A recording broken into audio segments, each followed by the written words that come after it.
Remand రోజు తీసుకుని తెల్లవారుగా రావాలని రెడీ అయ్యాను సార్. ఈలోగా రాత్రికి రాత్రి హత్యాకాండం జరిపారు. ఒక ప్రతిపక్ష ఎమ్మెల్యేని హత్య చేయడానికి ఇంత పద్మవ్యూహం పన్నారంటే ఇది ఒక మామూలు ఇన్స్పెక్టర్ పని కాదు. ఈ కుట్ర వెనక ఏ శక్తులు ఉన్నాయో, ఈ హత్యకు ఎవరి ఆశీర్వాదం ఉందో అర్థం అవుతూనే ఉంది. ఏమిటి మాట్లాడుతున్నారు?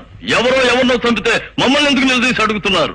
మీరు ఈ రాష్ట్రానికి ముఖ్యమంత్రి గనక రాష్ట్ర ప్రజల ప్రాణాలను కాపాడవలసిన బాధ్యత మీకుంది కాబట్టి ఎమ్మెల్యే మోహన్ రావుకు ప్రొటెక్షన్ ఎందుకు ఇవ్వలేదు? ఇచ్చాం. 2 కానిస్టేబుల్స్ ఇచ్చాం. నిరాహార దీక్ష చేస్తున్న ఎమ్మెల్యేకి రక్షణగా 2 నిద్రపోయే కానిస్టేబుల్స్.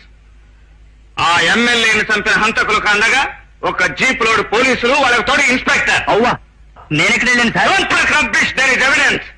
హత్య సమయంలో నువ్వు అక్కడ చోద్యం చూస్తూ నిలబడ్డావంటానికి సాక్ష్యం ఉంది. ఎమ్మెల్యే మోహన్ రావుని హత్య చేయడానికి పథకం అల్లింది ఈ హోంమంత్రి అనడానికి ఆధారం కూడా ఉంది. నో, వీళ్ళు అస్మదీయులు. చెడు చేయరు, చెడు వినరు, చెడు చూడరు, మహాబుద్ధివంతులు. వీళ్ళు బుద్ధిమంతులు. ఓడల్ని మానభంగం చేసి మద్దతు చేసిన ఈ నీచుడు ఎమ్మెల్యే. స్మగ్లర్లు, గుండాలు పక్కన లేకపోతే భోంచేయని ఈ శంభు హోంమంత్రి. ఇలాంటి దగులు బాటిళ్లను చుట్టూ పోగేసుకుని చెక్కబదిన చేయించుకోవడం కాదు పరిపాలన అంటే. శాంతి భద్రతలను కాపాడటం, వాటికి భంగం కలిగినప్పుడు నైతిక బాధ్యత వహించడం.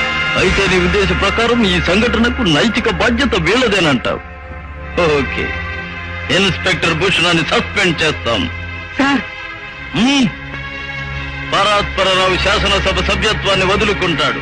శంభు ప్రసాద్ మంత్రి పదవికి రాజీనామా చేస్తాడు. మీ కట్టుబానిసల ముగ్గురిని తీసేసినంత మాత్రాన నైతిక బాధ్యత నుంచి మీరు తప్పించుకోలేరు. అసలు పదవి నుంచి తప్పుకోవాల్సింది మీరు. ఈ హత్య మీ ఆశీర్వాదంతోనే జరిగింది. మా ఆశీర్వాదం? మా పార్టీ వారైనా ప్రతిపక్షం వారైనా శాసనసభ సభ్యులందరూ మా సోదరులు.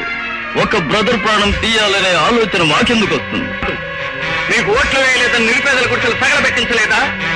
మీ రహస్యాలు బయట పెట్టారని ఒక పాత్రికేయుని పట్ట పగలు నడివీధిలో చంపించలేదా? మీరు చేస్తున్నదే హత్యా రాజకీయం, నడిపిస్తున్నదే రాక్షస ప్రభుత్వం. మోహన్ రావు ప్రతిపక్ష ఎమ్మెల్యే. అతను నిరాహార దీక్ష సక్సెస్ అయితే మీ బండారం బయటపడుతుంది. ప్రజలు మిమ్మల్ని అసహించుకుంటారనే ఈ కుట్ర పన్నారు. ప్రజలు మమ్మల్ని అసహించుకోవడమా? మేము ప్రజల పాలిట దైవ స్వరూపులం. చూడండి మా అవతారం. విషాహారంతో రోగుల్ని చంపిన ఈ రాష్ట్రాన్ని కాపాడటం కోసం, న్యాయం కోసం గాంధేయ పద్ధతిలో నిరాహార దీక్ష చేస్తున్న ఒక ప్రజానాయకుడిని చంపింది చాలక ఇంకా నీ అవతారం చూడమంటావా? సిగ్గు, శరం, మానం, అభిమానం లేదు. నీ చర్యలు నువ్వు వేసుకున్న దుస్తులకే అవమానం. పవిత్రమైన ఈ రంగుకే అపచారం, ఈ పదవికే పరాభవం. కేంద్రం నుంచి వచ్చాము కదా అని మీ ఇష్టం వచ్చినట్టు మాట్లాడుతున్నారు. మాతో ఢీకొనడానికి మీకెంత సాహసం? సాహసమైన ఊపిరి, ధైర్యం నా అండ. నేను ఎక్కడి నుంచి వచ్చినా ఈ హత్యాకాండకు సంబంధించిన వాళ్ళందరికీ శిక్షలు పడేంత వరకు ఈ పోరాటం సాగుతూనే